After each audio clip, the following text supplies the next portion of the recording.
Assalamualaikum warahmatullahi wabarakatuh. Honorable Mr. Aprianato, who teach us in English Educational Psychology. Let me introduce myself. My name is Sustika Mariana. My ID number is 23291053. And I am a student of Educational English Language from class B. And I'm here to present my PowerPoint for educational psychology. Okay, the first slide is background and a problem analysis.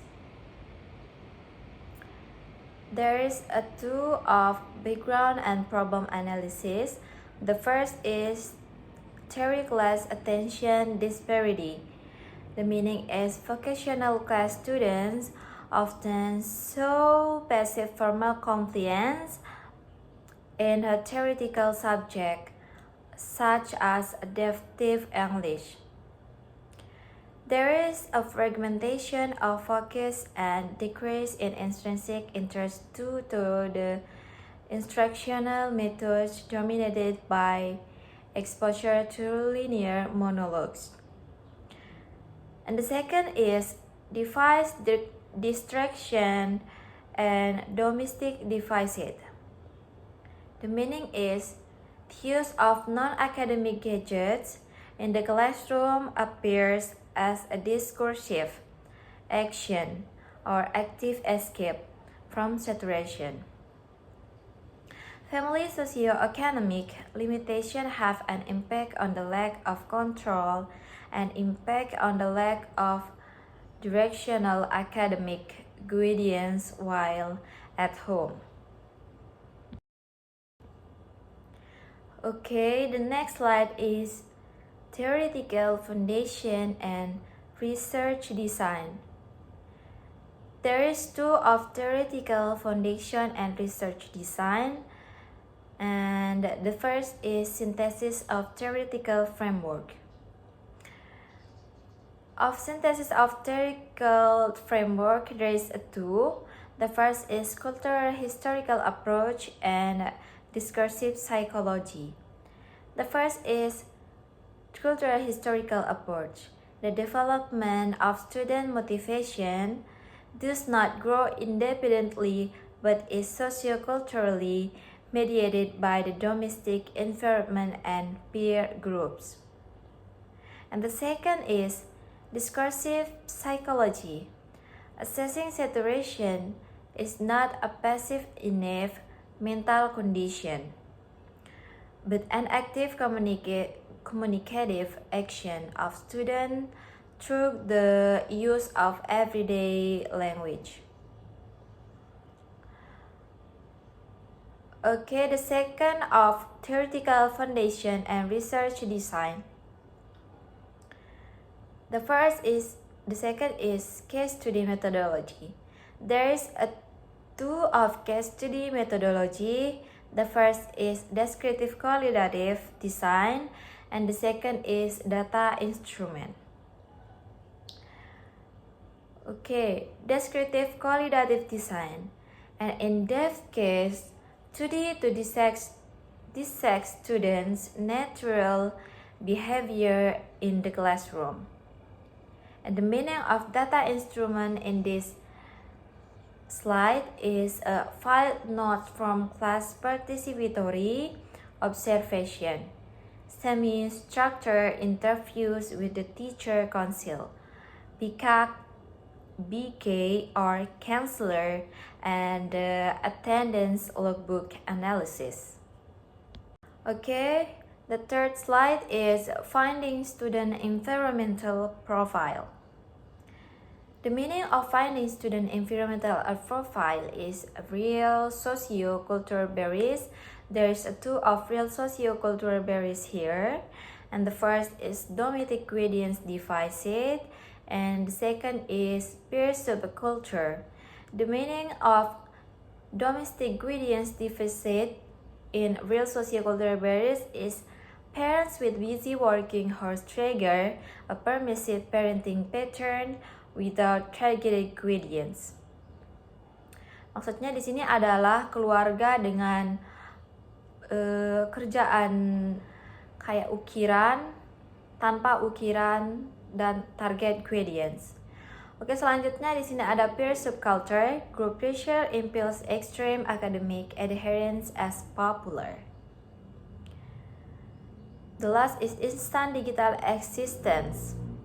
The meaning of instant digital existence is the search for recognition on digital platform is prioritized over cognitive achievement. Okay, that is a finding student environmental profile. The next slide is motivational reconstruction recommendation. The first is PBL. Okay, the next slide is motivational reconstruction recommendation.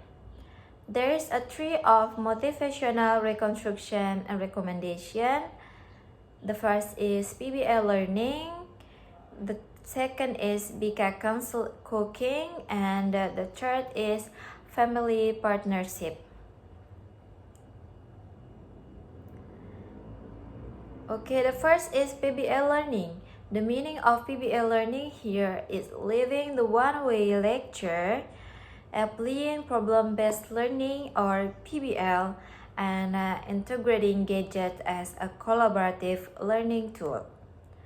And the second is counseling cooking, quack, or cook quack, changing the student failure narrative through the future career gradients, or future directed discourse, and practicing Pomodoro's focus technique. And the last or third is family partnership program. The meaning here is the program contract 20 minutes of learning. Parents turn off the TV device at night and build a daily effective dialogue with the students. Jadi maksudnya di sini adalah program kontrak 20 menit untuk belajar. Parents turn off the TV. Jadi di sini kalau orang tuanya punya TV atau semacam jenis gadget lainnya di rumah, jangan biasakan anak-anaknya itu menonton setiap malam. Jadi di sini parents turn off the TV device at night. Jadi di sini adalah di sini adalah keluarganya mematikan TV di malam hari dan build a daily effective. Jadi di sini adalah ada build a daily effective. Harus digantikan dengan kebiasaan efektif berbicara dengan siswa tersebut. Jadi di slide ini itu yang dimaksud dengan motivational reconstruction recommendation. Selanjutnya, di slide selanjutnya, there's a conclusion and discussion. The meaning of the conclusion and discussion here is there's a building the right scaffolding for the future of the student. Low motivation to learn in theory classes is not personal, but a socio-cultural formation of a dynamic environment by changing conventional instruction to collaborative digital and synchronizing the rules of classroom teacher. BK counselors and parents, students can rediscover their learning responsibilities. Oke, jadi di slide ini menjelaskan tentang bahwa rendahnya motivasi belajar siswa pada pelajaran teori bukan semata-mata disebabkan oleh faktor pribadi siswa, melainkan dipengaruhi oleh lingkungan sosial dan budaya tempat mereka belajar.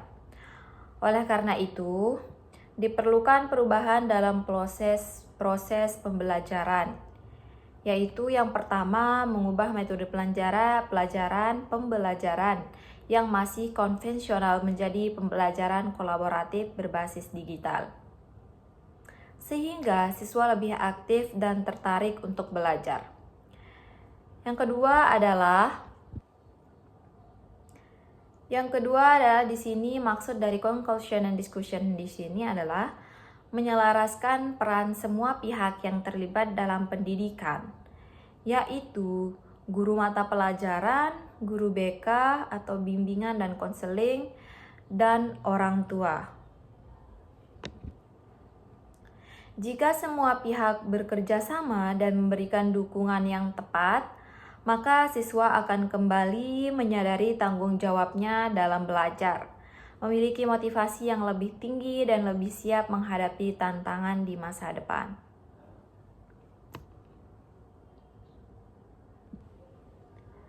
Jadi intinya motivasi inti dari kesimpulannya adalah motivasi belajar siswa dipengaruhi oleh lingkungan dengan pembelajaran yang lebih modern, kolaboratif, serta kerjasama antara guru-guru, guru BK, dan orang tua.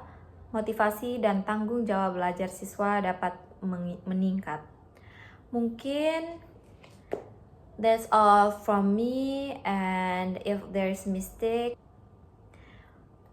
baik, mungkin itu saja dari saya. Thank you for nice attention. If there's a mistake, tolong dimaklumkan. And thank you. Wassalamualaikum warahmatullahi wabarakatuh.